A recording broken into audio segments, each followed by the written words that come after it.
भारत के इतिहास में दिल्ली का कथित शराब घोटाला पहला ऐसा मुकदमा होगा, पहला ऐसा केस होगा जिसमें पिछले 2 सालों से लगातार जांच चल रही है।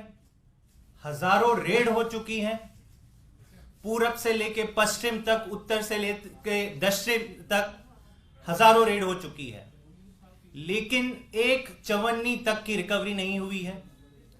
कोई एक ठोस सबूत तक अब तक ईडी को नहीं मिला है।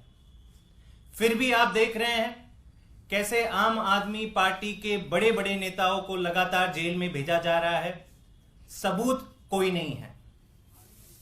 ये जो ईडी का इन्वेस्टिगेशन चल रहा है पिछले 2 सालों से, उसका एकमात्र आधार है, उसका आधार है कि कुछ लोग जिनको पहले आरोपी बनाया गया था और वो फिर सरकारी गवाह मतलब गवर्नमेंट अप्रूवर्स बन गए थे, उनके स्टेटमेंट्स के आधार पर यह पूरा केस खड़ा हुआ है। मैं वापस दोहरा दूं, ये एकमात्र केस है इतिहास में जिसमें हजारों रेड के बाद कोई ठोस सबूत नहीं, एक चवन्नी की रिकवरी नहीं, लेकिन केवल और केवल सरकारी गवाहों के स्टेटमेंट के आधार पर यह पूरा एक महल बनाया गया है, झूठों का पुलिंदा बनाया गया है। आम आदमी पार्टी ने कुछ बहुत ही रिलायबल सोर्सेस के थ्रू यह जाना है कि यह एकमात्र इंसिडेंट नहीं है। यह एकमात्र इंसिडेंट नहीं है जहां पर ईडी ने विटनेसेस से इंटेरोगेशन तो किया है, गवाहों और विटनेसेस या आरोपियों के साथ कन्फ्रंटेशन तो हुआ है, लेकिन इसका ऑडियो रिकॉर्डिंग नहीं रखा है।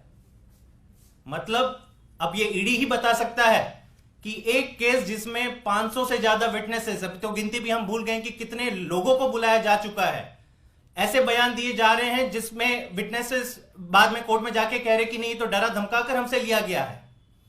तो ईडी ही बता सकता है कि आपने कितने स्टेटमेंट्स का ऑडियो और वीडियो रिकॉर्डिंग रखा है, कितने स्टेटमेंट्स का मिटा दिया है। लेकिन ये जो घटना कोर्ट के समक्ष, ये हमारा दावा नहीं है, ये हम नहीं कह रहे हैं, हम कोर्ट में जो चीजें घटी और जो एक अक्यूज कह रहे हैं कि मेरे साथ जो इंटरोगेशन हुआ और फाइनली रिकॉर्डिंग में जो कुछ नहीं और जो स्टेटमेंट था उसमें जमीन आसमान का अंतर है, वो चौंकाने वाला है। और ये इसलिए चौंकाने वाला है क्योंकि शुरुआत से हम कहते आए हैं कि दिल्ली का कथित शराब घोटाला पूरी तरह से एक फर्जी मुकदमा है। ना चवन्नी की रिकवरी हुई है, ना एक ठोस सबूत मिला है, और अब जो निकल के आ रहा है कि जो रिटन स्टेटमेंट्स गवाहों ने दिए हैं, सरकारी गवाहों ने दिए हैं, आरोपियों ने दिए, इसका भी कोई आधार नहीं है। इसमें कोई ऑडियो रिकॉर्डिंग से आप इसको सब्सटैंशिएट नहीं कर पाओगे। मतलब पूरी तरह से ये केवल और केवल एक पॉलिटिकल वेंडेटा था, है और जारी है। केवल और केवल इसका एक मात्र मकसद है कि कैसे भी करके आम आदमी पार्टी को खत्म करो, अरविंद केजरीवाल को जेल के अंदर डालो, आम आदमी पार्टी के सारे लीडर्स को जेल के अंदर डालो।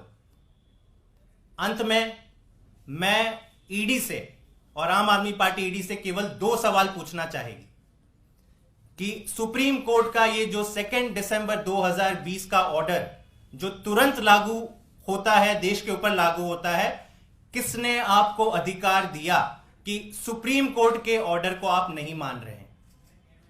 किसके दबाव में आकर आपने यह फैसला किया कि सुप्रीम कोर्ट के 2 दिसंबर 2020 के ऑर्डर को आप नहीं मानोगे? जो ऑर्डर देश के हर पुलिस सिस्टम के ऊपर लागू है, सीबीआई के ऊपर लागू है, ईडी के ऊपर लागू है, तमाम ऐसी इन्वेस्टिगेटिव एजेंसी हैं, इन सब के ऊपर लागू है। ईडी ने यह कैसे डिसाइड किया कि हम इसका उल्लंघन करेंगे? दूसरा,